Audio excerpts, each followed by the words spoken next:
গুলোকে আমি একটু সরিয়ে দেব।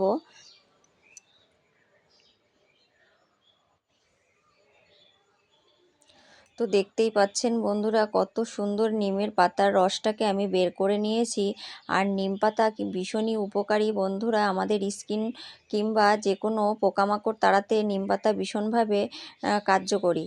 তো দেখুন, এখানে আমি একটা ছোট্ট বাটি নিয়ে নিয়েছি, আর এই বাটির ভিতর আমি নিয়ে নেব এক টুকরো কর্পূর। তো দেখতেই পাচ্ছেন, এই কর্পূরটা থেকে আমি অল্প একটু কর্পূর নিয়ে নেব।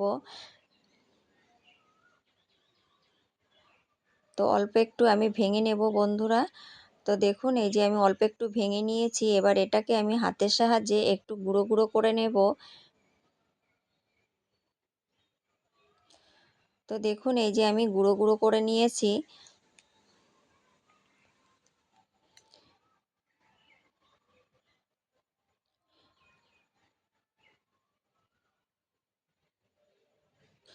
এরপর বন্ধুরা আমি এখানে নিয়ে নেব এক টুকরো এই যে ন্যাপথলিন, এর থেকে আমি এক টুকরো ন্যাপথলিন নিয়ে নেব। এই ন্যাপথলিনটাকে কিন্তু আমি পুরো দেব না, এখানে আমি হাফ ন্যাপথলিন ব্যবহার করব।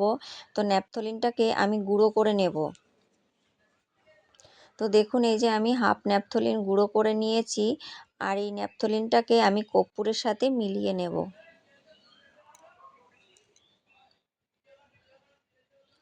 তো দেখুন বন্ধুরা, আমি কর্পূরের সাথে ন্যাপথলিনটাকে মিলিয়ে নিয়েছি। এরপর আমি যে নিমপাতার রসটা তৈরি করে রেখেছিলাম তার ভিতরে এই মিশ্রণটাকে দিয়ে দেব। দিয়ে আমি ভালো করে নাড়িয়ে চাড়িয়ে এটাকে মিশিয়ে নেব। তো বন্ধুরা, এটাকে একটু সময় ধরে মিশাতে হবে, এটা কিন্তু খুব তাড়াতাড়ি মিলে যাবে না, যেহেতু কর্পূরটা মিলতে একটু সময় লাগবে। তো এটাকে আমি 5 থেকে 7 মিনিটের জন্য একটু রেস্টে রেখে দেব।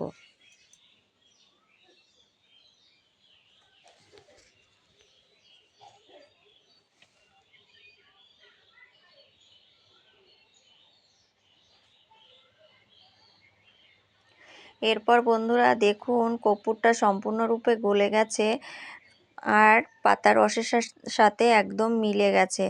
এখন দেখুন, আমি এখানে নিয়ে নিয়েছি মশা মারা লিকুইড যে তেলগুলো কিনতে পাওয়া যায়, তার যে বোতলগুলো, সেই বোতল নিয়ে নিয়েছি। এখন এই বোতলগুলো আমি খুলে এর ভেতরে এই পাতার রসটা আমি ঢুকিয়ে নেব। এখানে চাইলে আপনারা 2-1 চামচ তারফিন তেলও ব্যবহার করতে পারেন, সেক্ষেত্রেও ভীষণ ভালো